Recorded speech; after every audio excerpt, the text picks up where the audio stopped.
Welcome to the English with Kirsty podcast from www.englishwithkirsty.com. Here I'll be sharing with you tips, information and other learning resources so that you can improve your business English.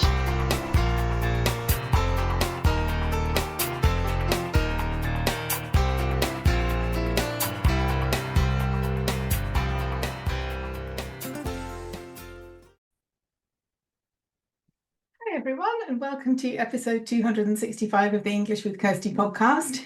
And as I'm recording this at the beginning of December 2024, I can tell you that we've just had the interactive workshop for advanced learners. It was good. We had an interesting conversation there.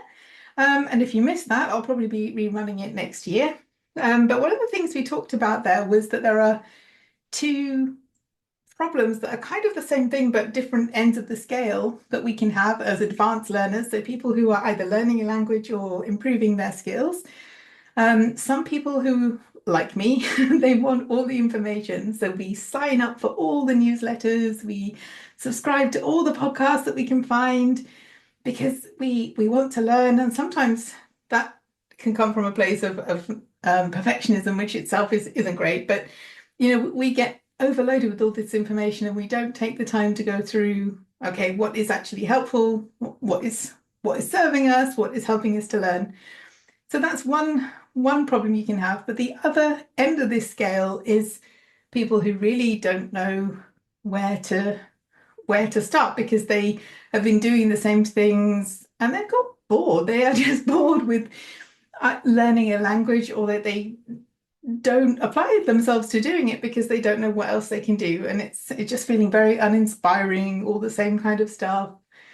And maybe the stuff that they're doing is quite easy because it's not really challenging. It's maybe always watching stuff on Netflix or series, and it's quite easy to understand, so they don't try anything else. Or maybe it's you've been to a course and you've done the course but you don't know where to go next. So I know some people talk about this, like, what can I do to improve on my own?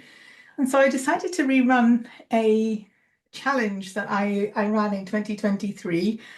And I'm doing it at the beginning of the year, but that's not because I think the beginning of the year is the best time to start something new. In fact, I think it's probably one of the worst times to start something new, because a lot of people burn out very quickly. They have really big goals and then nothing really comes of them, because it's, for those of us who live in the Northern Hemisphere, it's a really hard time to start something new. It's cold, it's dark outside. It's not a time when we feel like planting new seeds and doing something new. However, it's also important to come back after the Christmas break when a lot of our routines have been changed, or we've been doing different things, spending time with different people, maybe traveling, maybe having some free time. So it is a time where it can feel a bit more difficult to get back into the rhythm of our normal work or language learning activities. So the idea with this challenge is that it's called 31 days to improve your English. That gives you a clue how many days it runs for. It's 31 all through January. And the idea is that you receive a task or an activity that you can do each day. So it's not structured. It's not exactly you must do this, because it's more about an idea for a task, so you can adapt it to suit your language level, to suit your interests, because that will make it more likely that you will complete the task.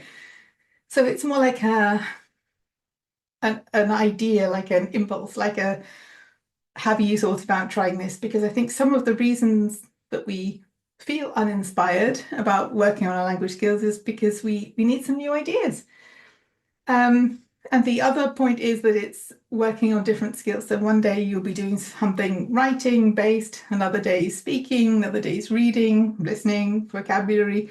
So it's not doing the same old stuff every day or the same activity, because many of us find some activities easier.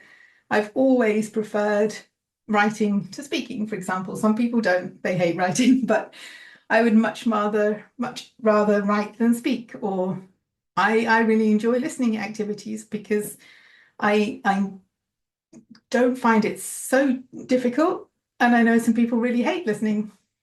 when there's nothing to read. So we all have our own preferences, but it's really important that we practice all of the skills if we want all of the skills to develop. So doing it in a way that keeps rotating means that some days will be easier, some not so easy. So if you did this challenge in 2023, is that right? Yeah, 2023. It feels longer than 2 years ago. But anyway, if you did this, the activities are not really different from last time. So to be transparent, it is the same program, but if you want the feedback, then you're welcome to do it again because you will get feedback on new activities. So the idea with the feedback is that throughout January and in February as well, you have access to me by email. And if you want to send me what you've done for your activity, then I will give you some written feedback about the task that will help you to progress with your English. So can you use these challenges to help you with other languages? Yes, but then you don't get the feedback. If it's another language or one that I don't speak, then I can't give you feedback on that. But if you are doing it to improve your English, then I can give you tips that will help you to improve your English based on the task that you did that day. So 31 days is a long time to be doing something. It may be that you fall behind a little bit. I know that when I do challenges, I'm fairly consistent during the week, but then at the weekend, sometimes it's harder. So I understand that, which is why the feedback is open for another month until the end of February. So if you want to do the challenge and you want to send some of your tasks in February, then I will still give you feedback. After that, you can still do the tasks, but the window for the feedback will run out. So the tasks come by email, so you have them. You'll always have them. They're not going to disappear. They come by email at the beginning of the day.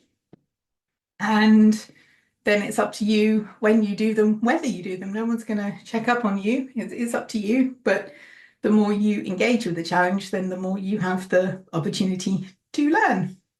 So the price of the challenge is £22. Have a look on the website if you want to look at the payment options. You can also pay in euros.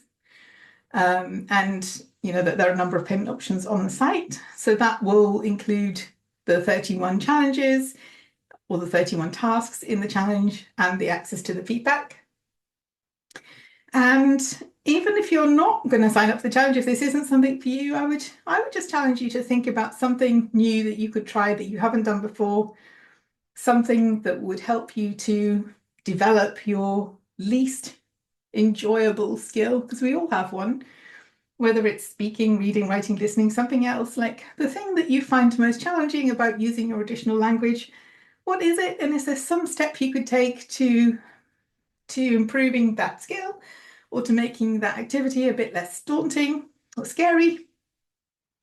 And see if you can think of something that you can do. I mean, that doesn't have to wait until January, but if you are feeling that you'd like some structure for the new year to get back into things, then this could be a good option for you. So if you're listening to this after December 2024, the challenge will no longer be running, but if you sign up to the newsletter, you'll find out if and when it's running again. And for those who are listening now, you can sign up until the end of December 2024 because we start in January 2025.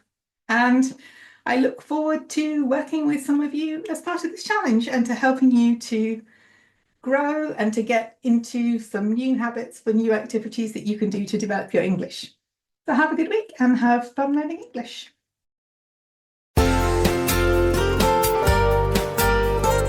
I hope you enjoyed this episode of the English with Kirsty podcast.